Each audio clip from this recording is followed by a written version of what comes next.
আছে। এজন্য অলরেডি ঘোষণা দিয়েছে না কয়েকদিন আগে যে জানুয়ারির 20 তারিখে আমার শপথ নেওয়ার পরে আমার মেয়েকে যারা উলঙ্গ করে রাস্তায় হাঁটিয়েছে, আমার বোনকে, আমার মাকে, সেই ভারতের 16 লাখ লোক আমার দেশে আছে আমেরিকা, এখান থেকে সব পাঠিয়ে দেব। তারা এবার ভক্তি সামলাতে জীবন বের হয়ে যাবে।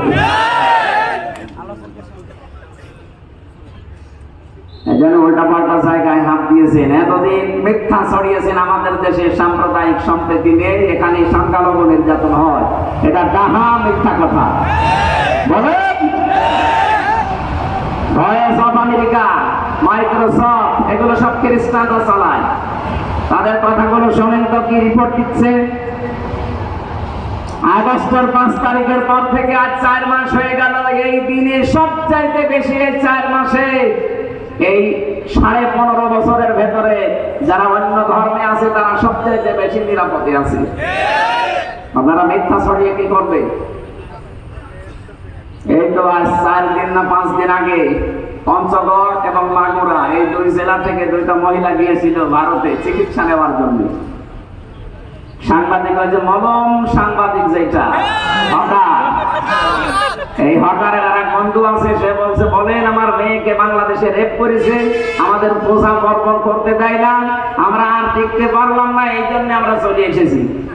ও মেয়েটা পুরো উল্টিয়ে গেল, কি বলছ? আমরা এসেছি আমার মেয়ের হাতের চিকিৎসা করাতে, আর কিসের বোঝা বর্বর করা? আগস্টের 5 তারিখের পর থেকে সবচেয়ে বড় নিরাপদে আছি আমরা বাংলাদেশে। এখানে মিথ্যা কেউ এখন খেতে চাচ্ছে না, সব প্রমাণ হয়ে গেছে। সাম্প্রদায়িক সম্প্রীতির 1 নাম্বার দৃষ্টান্ত পৃথিবীর এই 257টা দেশের ভেতরে বাংলাদেশ। জোরে বলেন আল্লাহু আকবার। এই সম্প্রীতি কেউ নষ্ট করতে পারবে না। এদেশের সংখ্যালঘু বলে কিছু নেই, মাইনরিটি মেজরিটি কিচ্ছু নেই, আমরা সব এক। জন্ম যারা নিয়েছে এই দেশে তারা এদেশের গর্বিত নাগরিক। কথা বলে না কেন? সুতরাং এই উগ্রদেরকে থামান আপনারা, নয়তো সারা পৃথিবী থেকে বিচ্ছিন্ন হয়ে পড়বে। যদি 7 সিস্টার ভেঙে যায়, যেহেতু বিশ্বে এখন 257টা 263টা রাষ্ট্র হয়ে যাবে, এই 263টা রাষ্ট্রের যেখানে আপনি বাস করেন সেখানে আপনাকে বিশ্ব নবীকে নেতা মানা লাগবে। এর নাম সাইয়্যিদুল আলামিন, আলম না।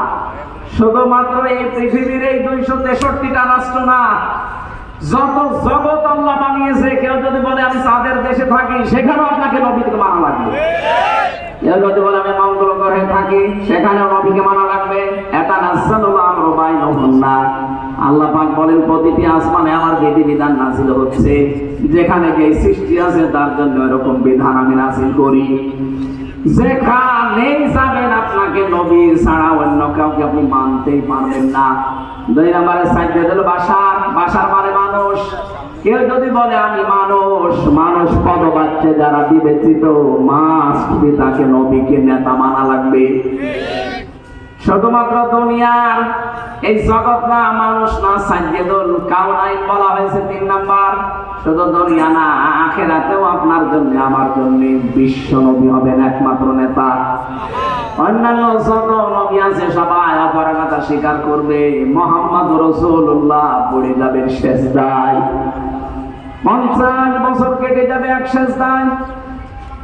আল্লাহ পাক বলেন হাবিব মাথা তোলেন, সেজদা থেকে মাথা তোলেন, আজকে আপনি যা বলবেন আপনি সব কথাগুলো আমি আজকে কবুল করে নেব।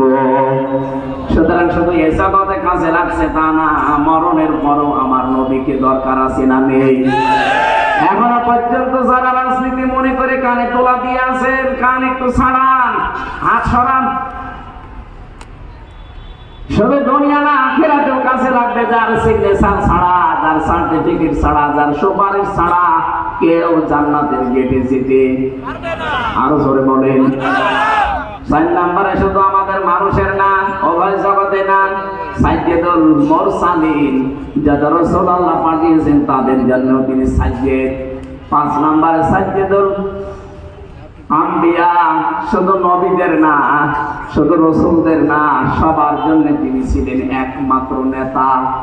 হযরত মুসা আলাইহিস সালাম এত বড় পাওয়ারফুল নবী, আল্লাহর সাথে কথা বলতে, তিনি যদি এখন বাংলাদেশে আসে, আর কেউ যদি মুহাম্মদ রাসূলুল্লাহকে বাদ দিয়ে মুসা নবীর আদর্শ গ্রহণ করে নিছক, সে জাহান্নামী।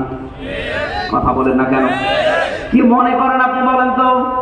মুসা নবীর মতো এত বড় পাওয়ারফুল নবী এখন যদি আসে, তাকে মেনে নিলে যদি আপনি জাহান্নামে যান, মুসা নবীর চাইতে আপনার বাবা, আপনার স্বামী, আপনার নেতা কি বড় নাকি? তাকে মানেন আপনি? এই মুহূর্ত থেকে এই যে উলিল আমরি মিনকুম যে ব্যাখ্যা বললাম, আতিউ শব্দটা আল্লাহ এই জন্য দেননি কারণ আল্লাহ রাসূলকে মানতে গেলে প্রশ্ন নেই, প্রশ্ন করলে আপনার ঈমান থাকবে না। কিন্তু উলিল আমর যারা দুনিয়াতে যারা নেতৃত্ব দেবে আল্লাহ রাসূলের পরে, সে যেই হোক, আগে দেখতে হবে লোকটা আল্লাহ রাসূলকে মানে কিনা।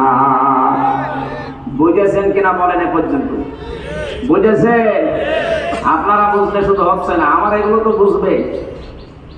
যতদূর পর্যন্ত এই আওয়াজ যাচ্ছে, রেকর্ড হচ্ছে, তামাম দুনিয়া ছড়িয়ে যাচ্ছে, সবাইকে উদ্দেশ্য করে বলছি আপনার বিবেকটা কাজে লাগাবেন।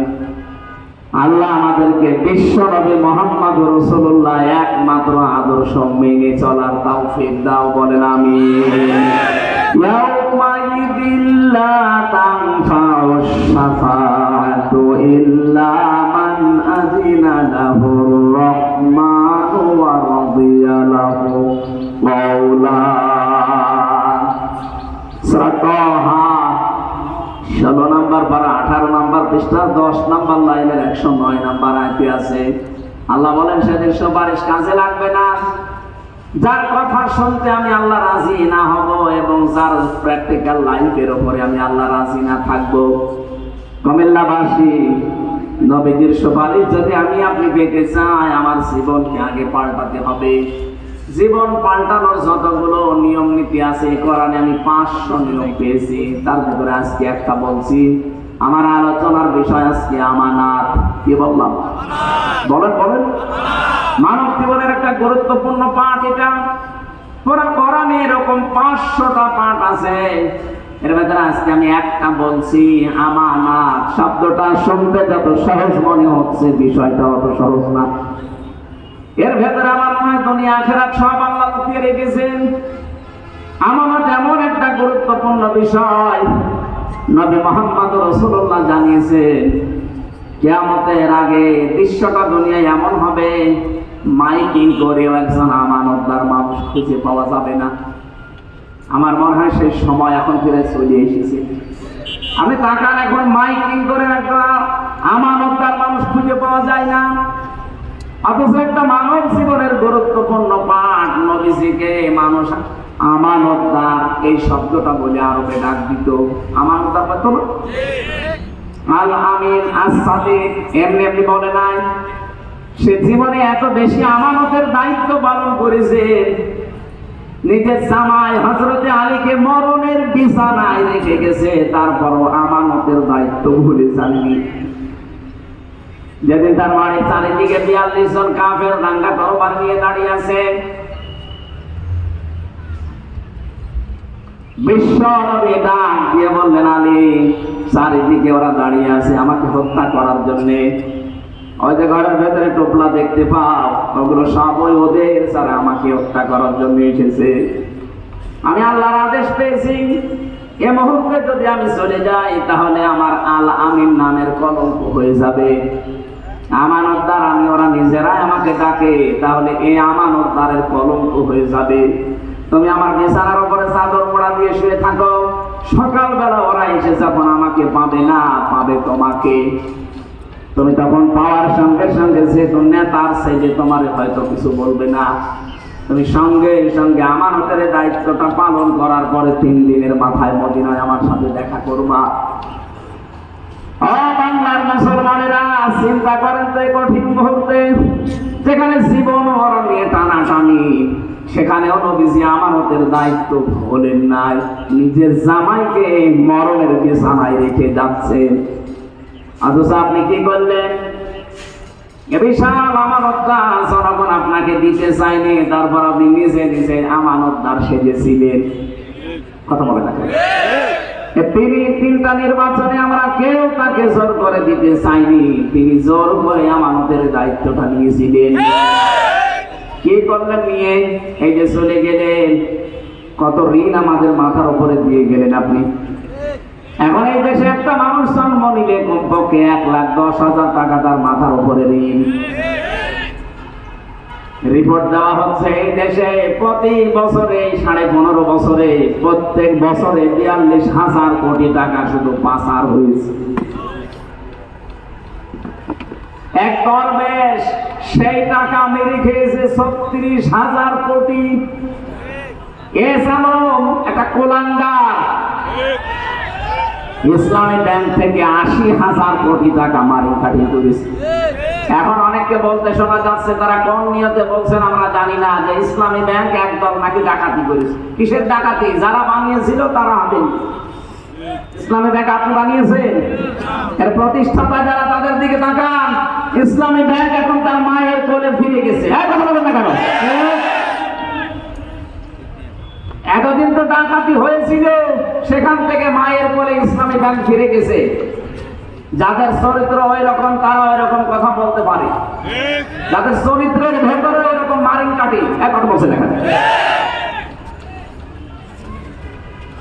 আমরা তো ঘোষণায় দিয়ে দিয়েছি আমাদের চরিত্রের ভেতরে কোনো মারিং কাটিং করার অভ্যাস নেই। যদি দেখাতে পারেন যে 1 টাকা কেউ মেরে খেয়েছে, শুধু প্রমাণ দেন। কি করে দেখেন, 2টা মন্ত্রী ছিল 1 টাকা পর্যন্ত দুর্নীতি করেছে, প্রমাণ আজও কেউ দিতে পারেনি। এরপরে আবার কি দেখানো লাগবে আপনাকে? মানে কিছু দেখান, কি দেখা পয়সাতে? মন্ত্রীর জায়গায় থেকে যদি 4 আনা কোনো দুর্নীতি না পায়, বাংলাদেশের ইতিহাসে প্রথম যে মন্ত্রণালয় চালানোর পরে আমার কিছু টাকা বেঁচে গেছে, ওগুলো ফেরত দিয়েছে। কে দেবে বলেন? এই কুমিল্লা সাক্ষী কিছুদিন আগে নেতা এসেছিল, 5টা মোবাইল পাওয়া গেছে, সেটা আবার ফেরত দিয়ে দিয়েছে। বাংলাদেশের ইতিহাসে দেখান তো এর সাথে কি দেবে চরিত্রের মাধুর্যতা? আবার এই সংসার বিক্ষুব্ধ পৃথিবীতে, যেখানে একেবারে চরিত্র ঠিক রাখাই কঠিন, সেখানে এই মানুষগুলো মোবাইল ফেরত দিয়ে যায়। যেখানে 5,000 টাকার 20,000 টাকার মোবাইল ফেরত দিতে পারে, এরকম মানুষের কাছে কোটি টাকা দিল এরা ফেরত দেবে। আর আপনার কাছে গিয়ে তো মোবাইল ফেরত না, মোবাইলের খাপও ফেরত পাওয়া যায় না। আর শুধু ফতোয়া দেয় না, ইসলামী ব্যাংক ডাকাতি হয়ে গেল। ডাকাতি এতদিন হয়েছিল, এখন তার মায়ের কাছে ফিরে এসেছে। নিজে তো একটা ব্যাংক বানাতে পারেন না, একজন বানিয়েছে, সেটা শুধু কিভাবে মারিং কাটিং করে খাবেন সেই বুদ্ধিতে আছে। নিজে একটা কিছু তৈরি করে জাতিকে দেখান, একটা সুসও তৈরি করতে পারে না, সে ফতোয়া দেয়। আর এরা কি তৈরি করছে আপনি চিন্তা করেছেন? আপনি ঢাকার দিকে আজ 2-3 দিন যেটা চলছে, অন্য দেশের অন্য বলতে কি বিশ্বের সবথেকে বড় বড় বিশ্ববিদ্যালয়ের প্রফেসররা এসে দৃশ্যগুলো দেখে তারা আশ্চর্য হয়ে গেছে যে এইগুলো তো করে বাইরের দেশে আমরা দেখি রাষ্ট্রের পক্ষ থেকে, আর এই দেশে মাত্র একটা ছাত্র সংগঠন এত বড় কাজ করছে। এদের রাষ্ট্রের বাজেট দেওয়া দরকার। দেশ এমনি দাঁড়াবে, শুধু বায়ান দিয়ে দেশ দাঁড়ায় না, কাজ করা লাগে। চরিত্রের সর্বোচ্চ পর্যায়ে তারা পৌঁছাচ্ছে সবকিছু দিয়ে, আর আপনি আদর্শ দিয়ে মোকাবেলা করতে পারেন না, শুধু উল্টাপাল্টা ফতোয়া দেন।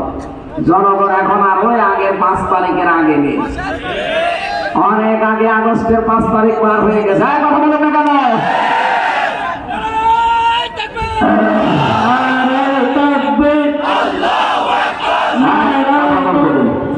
কথা বলতে দেন।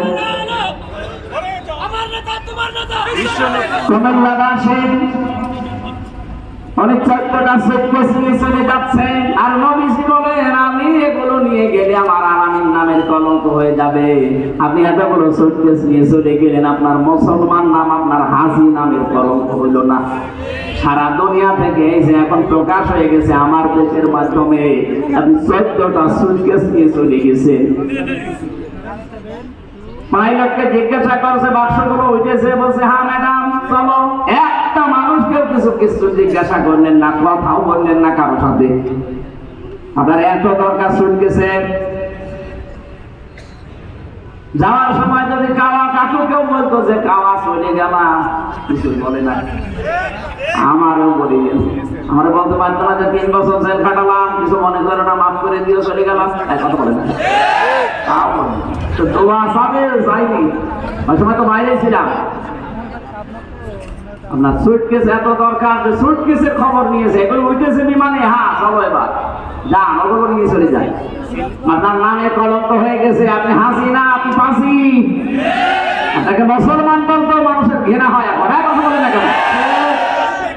নবীজির কাজ ছিল মানুষের বোঝা বহন করে দেওয়া, মানুষের বোঝা হালকা করা, আর আপনি মানুষকে বোঝা দিয়ে গেলেন। এই 2780 জন মানুষ এখন হাসপাতালে কাঁপড়াচ্ছে, কারো হাত নেই, পা নেই, চোখ নেই, অন্ধকোষ উঠে গেছে। এগুলো তার পরিবারের জন্য, সমাজের জন্য, দেশের জন্য বোঝা না? এই বোঝাটা তো আপনি দিয়ে গেলেন। আমি যদি চলে যাবেন তো কয়েকদিন আগে গেলে তো এই বোঝা বলে দেশ এখন আর বহন করা লাগে। কোটি কোটি টাকা ঋণ দিয়ে গেলেন আমাদের দেশে, চলে যাবেন যখন তো জায়গা থেকে চলে যেতে পারলেন না, মহাসাগরে আমাদেরকে ভাসিয়ে রেখে গেলেন। এই জন্য আপনাকে নবীর উম্মত বলাও মনে হয় ঠিক না, কারণ নবীর কাজ ছিল মানুষের বোঝা তাহমিলুল কাল্লা, তাহমিলুল কাল্লা, তিনি বোঝা বহন করতেন, হালকা করে দিতেন, আর আপনি বোঝা আরো দিয়ে গেলেন। ইন্নাকা লাতাসিলুর রাহিমা, হে নবী আপনি ভয় পাবেন না। কিসের ভয় আপনার? আপনি তো মানুষের সম্পর্ক ঠিক রাখেন। আর 15.5 বছরে কার সাথে আপনার সম্পর্ক আছে বলুন? কোন আলেমের সাথে আপনার সম্পর্ক নেই। যেগুলো আলেম নামে সম্পর্ক ছিল সবগুলো জানেন। এই ফরিদউদ্দিন মাসউদ একটা টাটকানির ভেজাল জালেম, ওইটা কোরআনের পাখির নামেও ফাঁসির আদেশ চেয়েছে শাহবাগে গিয়ে, ওটা না আলেম বললে গোনা হবে। বুঝলেন? যেই দিন এরকম উল্টা পাল্টা কাজ করেছে, আর একজনকে দেখতাম বাইতুল মুকাররমের ইমাম, কওমি জননী নাম দিয়েছে জালেমাকে। ওই দিন ৭৬ জন আলেম আমার সাথে জেলখানায়, কওমি মাদ্রাসা, মাওলানা মামুনুল হক সহ প্রত্যেকে বার্তা দিয়েছে যে কইল কি এই লোকটা, হ্যাঁ শাপলা চত্বরে হাজার হাজার মানুষকে যায় যে মহিলার ইঙ্গিতে দুনিয়া থেকে বিদায় করে দিল। আর আমরা এখনো পর্যন্ত যে মহিলার ইঙ্গিতে জেল থাকতেছি, জেনার তহমত মাথায় নিয়ে। মামুনুল হকের মামলা কি ছিল? ব্যভিচারের মামলা। জেনার মামলা দিয়েছে আমার নামে, আর আমার সাথী ভাই হয়ে ওই জালেমাকে নাম দেখছে কওমি জননী। ওই দিন একেবারে সারাদিন সারা রাত ধরে শুধু জেলখানার নামে বরকত হয়েছে। এগুলোকে জালেম বলবেন না আলেম বলবেন, কোন কারণে? এই আলেম নামে জালেমদের সাথে আপনার সম্পর্ক, কোনো আলেমের সাথে আপনার সম্পর্ক ছিল না। আরো আলেমদেরকে ধরে ধরে কাউকে খুন করেছেন, কাউকে খুন করেছেন, কাউকে আটক করে রেখেছেন বছরের পর বছর। নিজেই আমার রিমান্ডে বলতো যে অফিসার গুলো যে আপনার কোনো দোষ নেই, আমরা জানি যে আমার দোষ নেই, আপনারা নিজেরাই বলছেন, এভাবে আমাকে এত কষ্ট দেন কেন? এবার টাঙিয়ে রাখেন আপনাকে, আমার মাথায় দড়ি বাঁধা, আমার কাছে ছাগল বেঁধে দিচ্ছে। হাসতেছে। আমি আর যাই হই আমার নামের আগে একটা আলেম লিখা নেই, কথা বলেন না কেন? কিয়ামতে আল্লাহ আলেমদেরও যখন বিচার করবেন, হাদিস চারিদিকে ঘিরে নেবেন কুদরতের কাপড় দিয়ে, যেন অপমান বেশি না হয়। আর আপনি অপমান আরো যেন বেশি হয় সেই কাজ করেছেন। কালো কাপড় দিয়ে চোখ বাঁধা, হাত পেছনে বাঁধা, সামনে বাঁধলে তো হয়, পেছনে বাঁধা যেন হাত কেটে যায়। আবার ডান্ডা বেড়ি লাগানো পায়ের সাথে, আমার এমনি শরীর চলে না। 3টা বছরে তো কোনো চিকিৎসা দেননি। এই অবস্থায় যদি হাত বাঁধা, পা বাঁধা, চোখ বাঁধা, আবার মাথায় দড়ি দেওয়া, কি শুরু করেছিল? আমার মাথার উপরে টুপি দিয়ে দিত, হেলমেট, বুকে একটা কিছু দিত যেন কেউ গুলি না মারে। এই যে ঘন্টাগুলো শুরু করেছিলেন আলেমদের সাথে, সম্পর্ক আপনার কার সাথে ছিল? দেশে মানুষ আন্দাজে আপনাকে নাম দিত মানুষ কন্যা। যারা সামনাসামনি এরকম প্রশংসা করতো, কই তারা আজকে? আর সবগুলো আপনার বিরুদ্ধে বলছে যে কোনো কথা বলেন না কেন? ইন্টারনেট বন্ধ করে দিয়েছিল আপনার ইশারায়, পলক এখন সব বলে দিচ্ছে। তাও তো এখনো পলককে ডিম দেয়নি, ডিম দিলে সব বলে দিচ্ছে। সম্পর্ক যারা ঠিক রাখে মানুষের সঙ্গে, বিশেষ করে আত্মীয়তার সম্পর্ক, রক্তের সম্পর্ক, তাদের কোনো ভয় নেই। আর যারা এই সম্পর্কগুলো আরো নষ্ট করে, তাদের ভেতরে আল্লাহ ভয় ঢুকিয়ে দেন। এমন ভয় দিয়েছে দুপুরে খাবার খাবার সময় পাই, খালি বলেছিল 5 মিনিট, তার বড় সময় দেয়, বলে না সে সময়ও নেই। ভয়তে আগে পালিয়ে গেলে। পৃথিবীতে যারা পালিয়ে যায়, যারা আমার ফিরে আসে, এরকম ইতিহাস আমি পড়িনি। 805 বছর আগে পালিয়েছিল লক্ষণ সেন, আজও ফিরে আসেনি। এসেছে? চলে গেছে, হারিয়ে গেছে। কিছুদিন আগে আশরাফ ঘানি পালিয়েছিল, ফিরে এসেছে? কথা বলে না কেন? মালদ্বীপের রাজা পালিয়েছিল, শ্রীলঙ্কার রাজা, ফিরে এসেছে? না, ফিরে আসার ক্ষমতা এখন আর নেই। এই যে আসাদ, বাশার আল আসাদ চলে গেছে, আসতেছে আর? আপনিও গেছেন আর আসবেন না। আপনার কথা মতো অনেকে দেশকে উস্কানিতে পা দিয়ে বিভিন্ন জায়গায় অঘটন ঘটাচ্ছে। এদেশের মানুষ কিন্তু সত্যি কথা বলছি, এখন আর আগস্টের 5 তারিখের আগে নেই। কেউ উস্কানিতে পা দিয়ে যদি এই দেশকে অস্থিতিশীল করার চেষ্টা করেন, এ দেশটা এখন ছাত্র জনতা আমাদেরকে আমানত দিয়েছে, এই আমানতের খেয়ানত আমরা করতে, আরো জোরে বলেন করতে। গোপালগঞ্জের কিছু মানুষ আবেগে লাফিয়েছিল, এমন পিটানো পিটিয়েছে পুলিশে, প্রশাসনে, আর্মিতে, পেছনে বান্ধবের পেছনে তো লাল হয়ে দিচ্ছে। ওই কয়েকদিন শুনলাম যে গোপালগঞ্জ থেকে কেউ যদি ঢাকায় আসে, বাসে আসবে, বসে আসলে 300 টাকা, দাঁড়িয়ে আসলে 1000 টাকা। কুমিল্লার মানুষের তো তার উপরে এমনি একটা রাগ আছে যে বিভাগ দেয়। এই বিভাগের মানুষ অন্তত বিভাগ হবে সামনে, যেহেতু এই জেলার মানুষ আবেগে যেন কারো চক্রান্তে পা দিয়ে, উস্কানিতে পা দিয়ে দেশের 12টা বাজানোর চেষ্টা করবেন না। যারা করেছে তারাও থামবে আশা করছি। এদেশে আমরা এখন সব এক, শুধু ওই 14 দল বাদ দিয়ে বাকি আমরা যারা আছি সবাই মাজলুম। এখন যদি কোনো ঝামেলা তৈরি করেন না, জাতি কিন্তু আপনাকে ক্ষমা করবে না।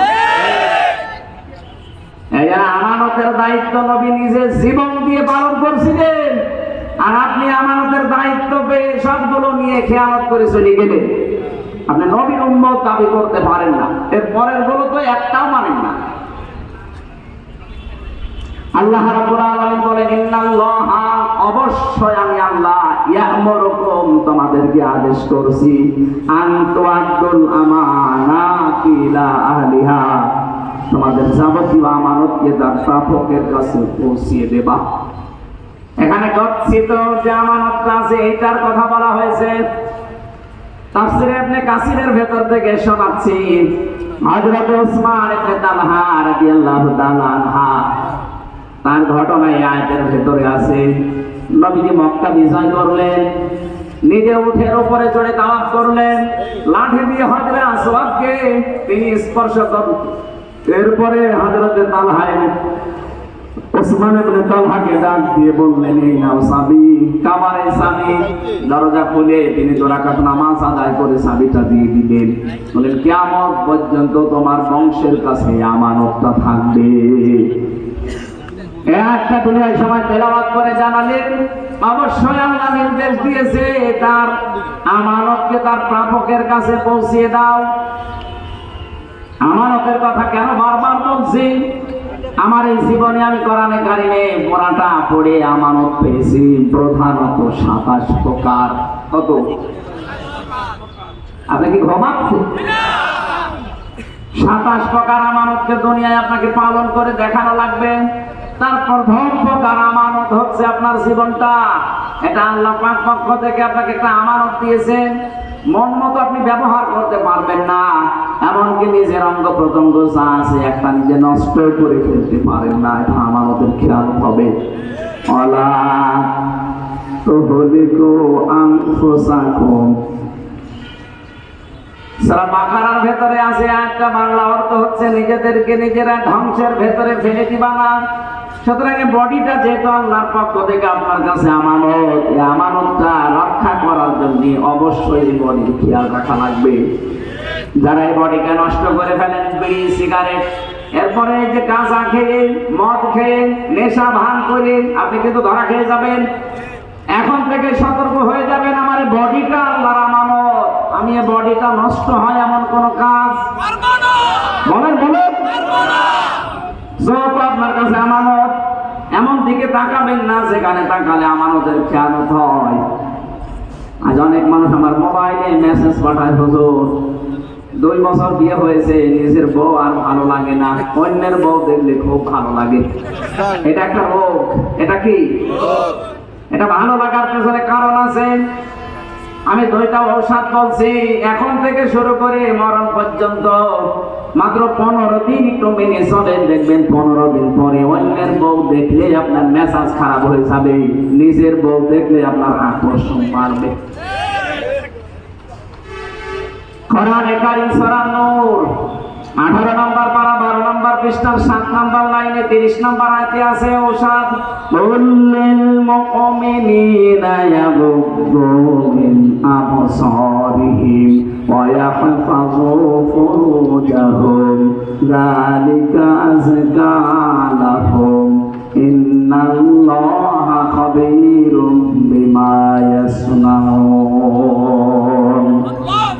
রব্বুল আলামিন বলেন, নবী আপনি মুমিন পুরুষদেরকে বলেন তারা যেন চক্ষুকে নিম্নগামী করে রাখে, পরনারী দেখলে 14 জন নারী বাদ দিয়ে দুনিয়ায় যে মহিলা আপনার সামনে পড়ুক না কেন, মাস্ট বি আপনাকে চোখ নিচের দিকে করা লাগবে। আপনি একটু 15 দিন মেনে চলেন, মাত্র 15 দিন। 14 জন পুরুষ মহিলা বাদ দিয়ে যত মহিলা দুনিয়ায় আছে দেখলে আপনি চোখ নিচের দিকে করবেন। 2 নম্বরে লজ্জা স্থানের হেফাজত করবেন।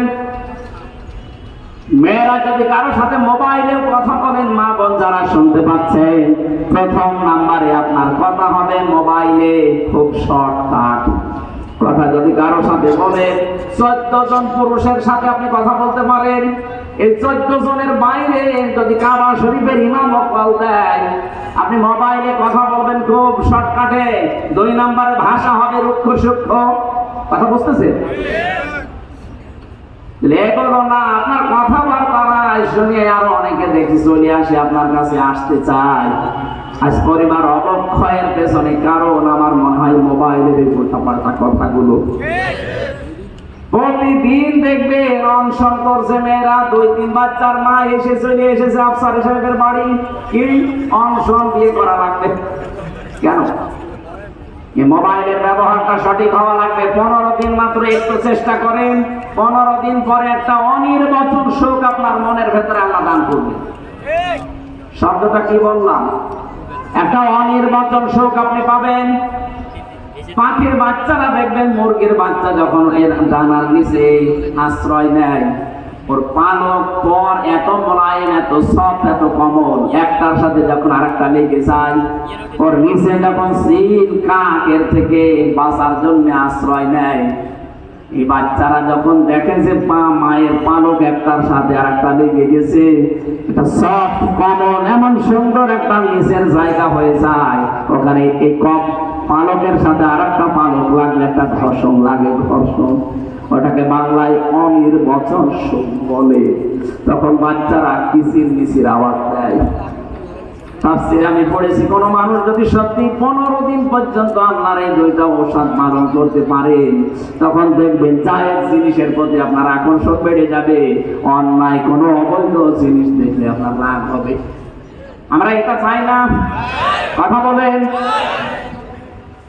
যাদের মোবাইলে এমন কোন কারো নাম্বার লেখা আছে যে নাম্বারে কথা বলা আপনার জন্য জায়েজ না, এরকম মোবাইলে যদি কারোর সাথে কথা বলে থাকেন, সেটিং করে থাকেন, এক্ষুনি ওই নাম্বার ডিলিট করে দিন। এখনই ডিলিট করে দিন। এটা একটা আমানত আপনার জন্য।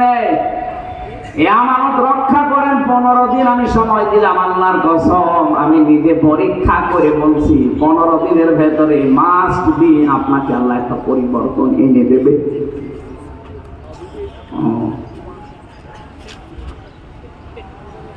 আমানতের ব্যাখ্যায় যতগুলো বিষয় আমি পড়েছিলাম, 27টা একটা একটা করে বলতে গেলে সময় চলে যাবে। এখন যেহেতু আমার পরে এখনো আলোচক আছে, তারা কথা বলবেন, আর আমার আবার আরেকটা অনুষ্ঠান মাগরিবের পরে আছে। আমি আমার শ্রদ্ধেয় বড় ভাই যে মুহাদ্দিস রফিকুল্লাহ আফসারী সাহেবের লেখা, উনি তো বহু বই লিখেছে, মনে হয় আমি একটা লিস্ট করেছিলাম।